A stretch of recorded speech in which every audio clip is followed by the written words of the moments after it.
Do you have a young adult son or daughter, or do you know a young adult who it seems like their life is not going anywhere? Well, are they lazy or is there something else? I'm here to challenge you that there's something else at play that you need to be aware of because there are seven big mistakes that young adults make after graduating, whether it's high school or college, that keeps them held back in life.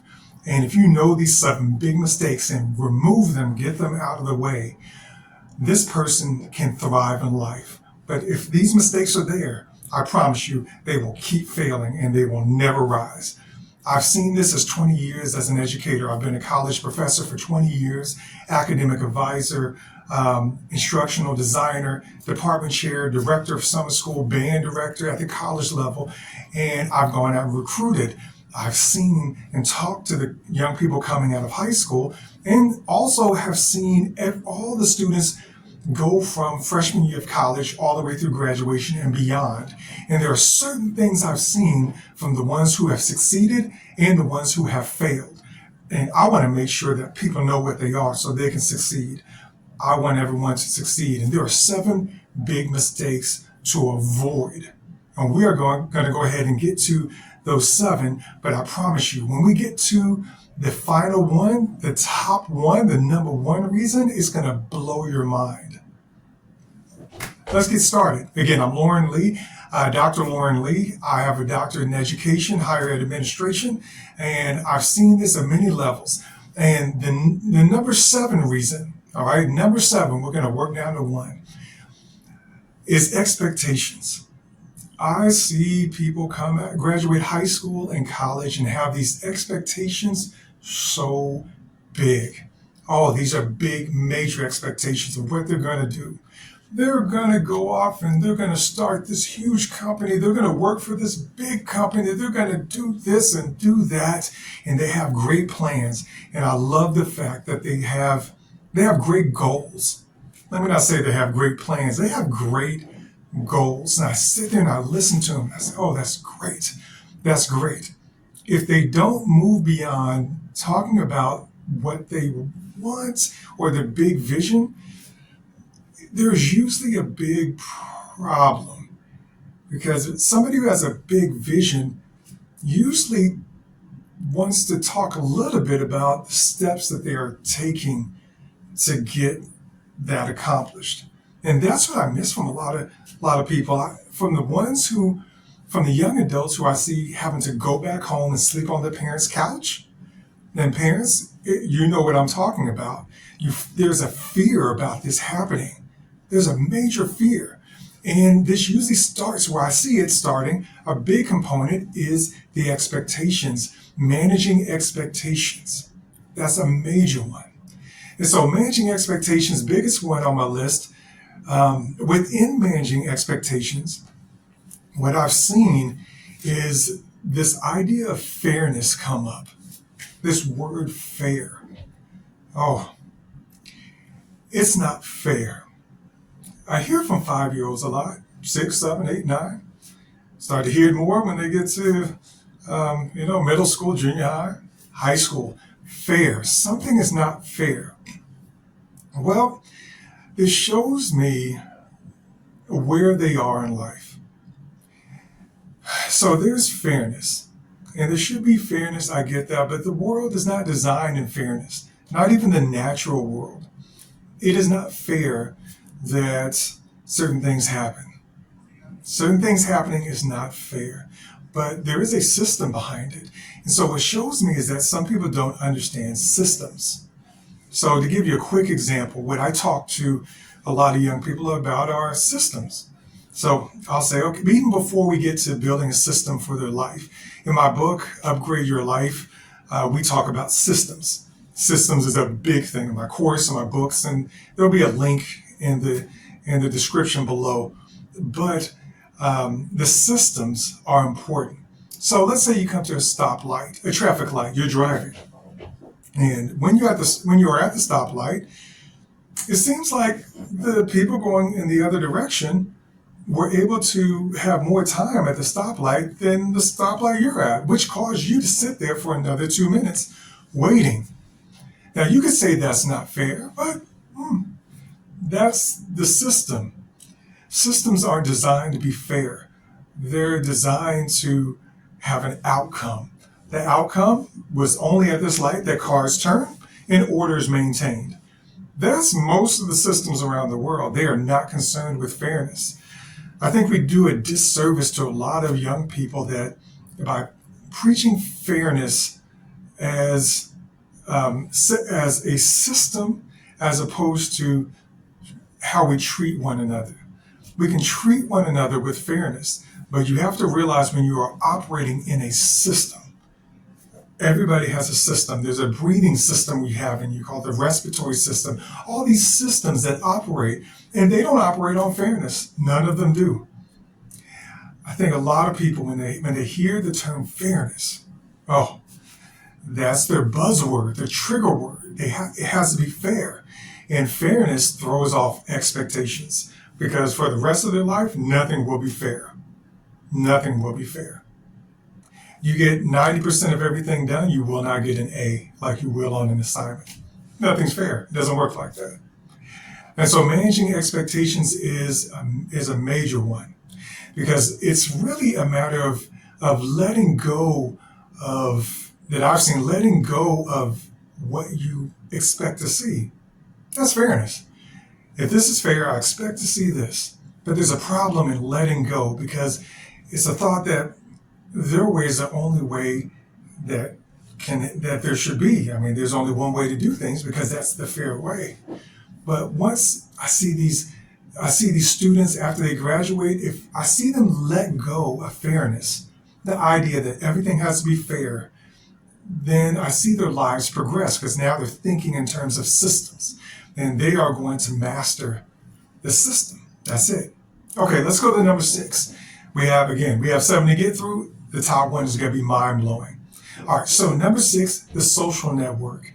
If I've seen people with social networks, those are the friends around them. The social networks can hold you down. And whenever I see students have a bad social network, I can guarantee you their life won't go much further than their social network, who they're hanging around. Now, it's not talking about money. It's talking about ambition, drive, those types of things. If they see a lazy person, if they're around a bunch of lazy people or people whose lives aren't going anywhere, there's a saying that if you don't have like strong, big, determined goals and you're not going after those and you're staying in your current environment, you'll shrink down to the level of what people can accept you as.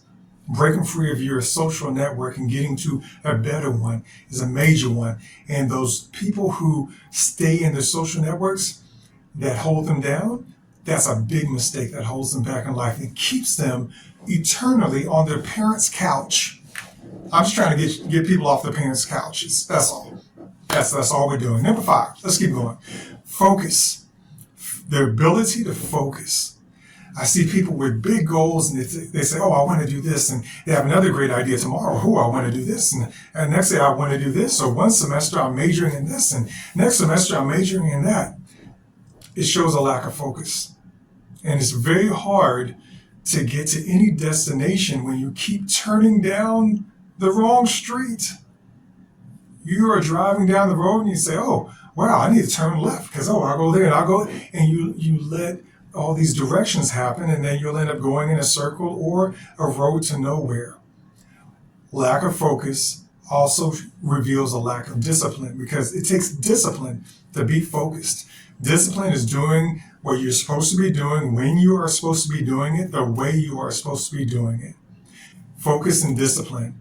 That's what I see if I see students come in and they have focus, and they have discipline, it's a wrap.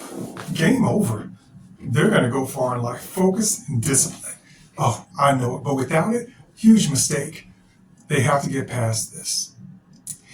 Number 4. Oh, we're getting down to number 1. Number 4, a lack of self-inventory.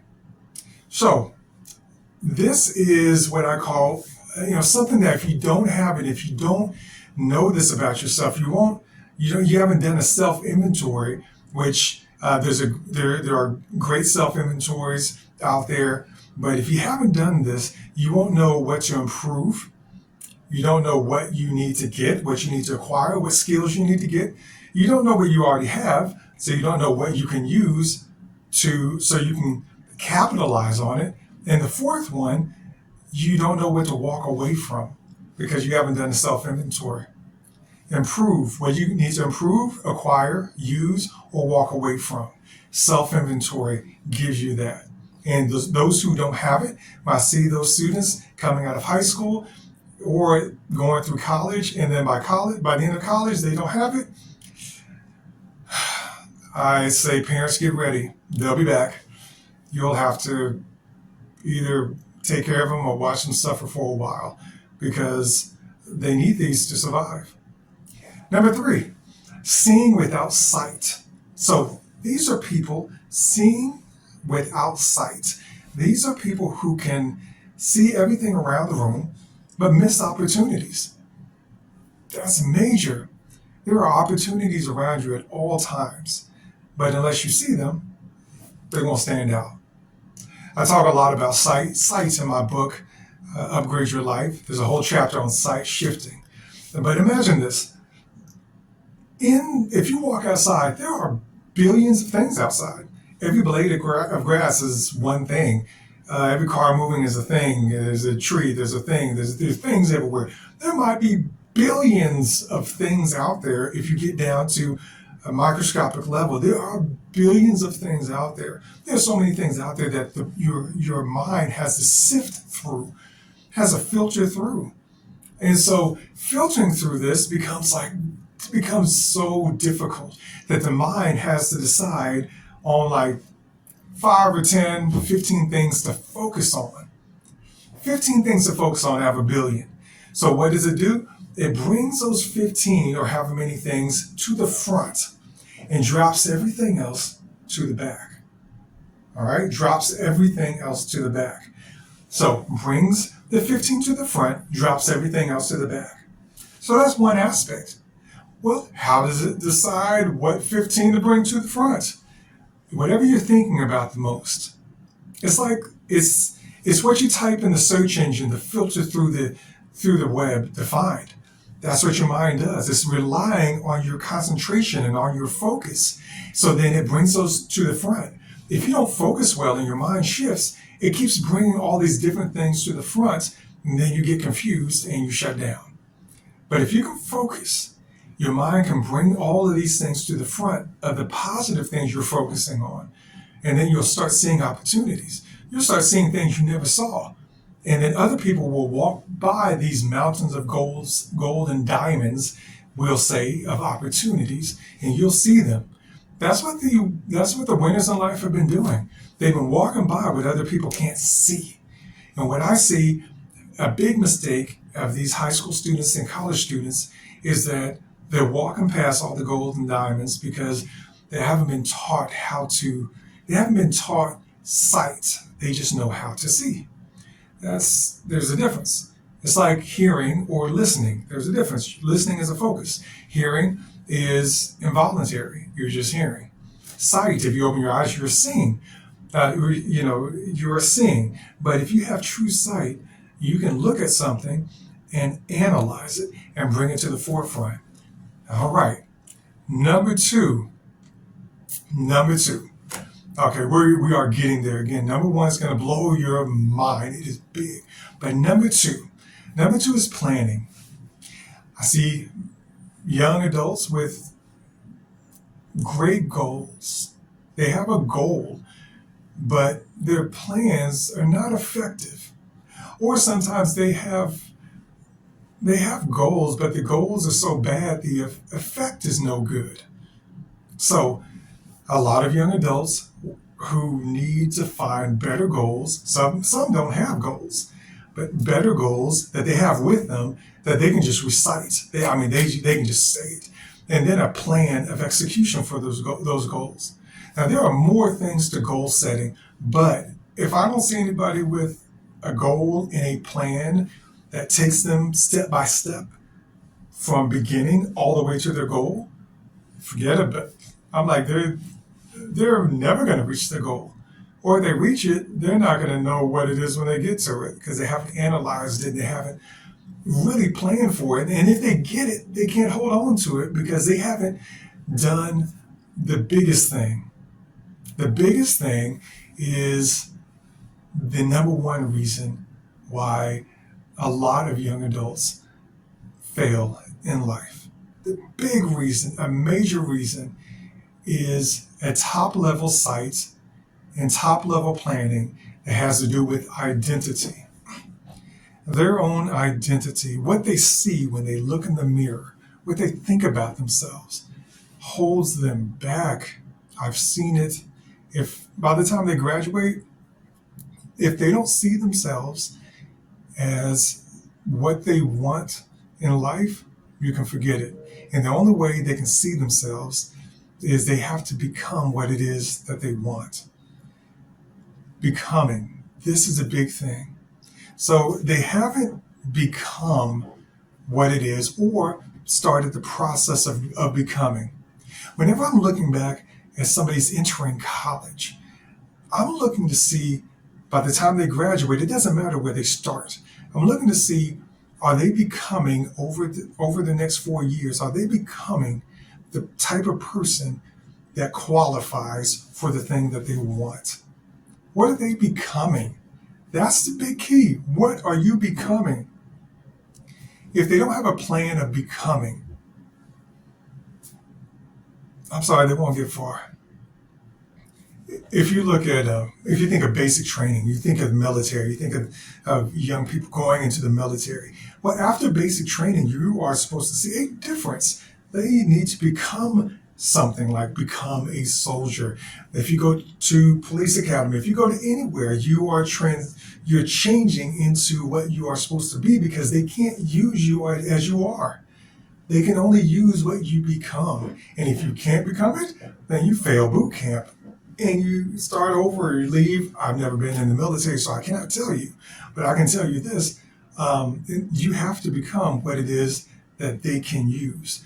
And your goal and what you want, you need to become whatever it is that you want. First, become, and then you can have.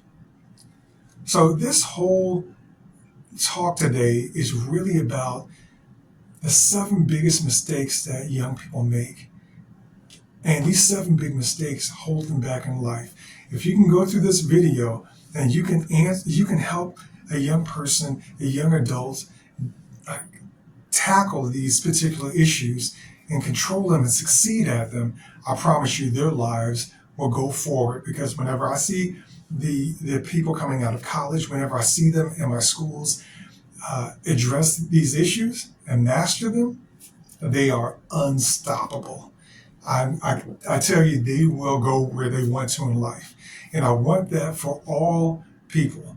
And so if you know somebody, if you have a son or a daughter who is a young adult, or if you know another young adult, somebody that is finishing high school or entering college or that college age, or they didn't go to college and they're just working and not getting ahead, or they're just stuck on their parents' couch or their friend's couch.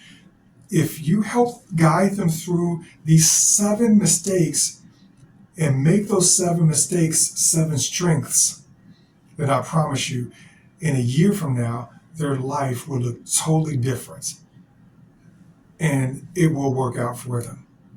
I'm Dr. Lorne Lee. Thank you, and wait for the next video. It's going to be a good one. We're going to do more of these.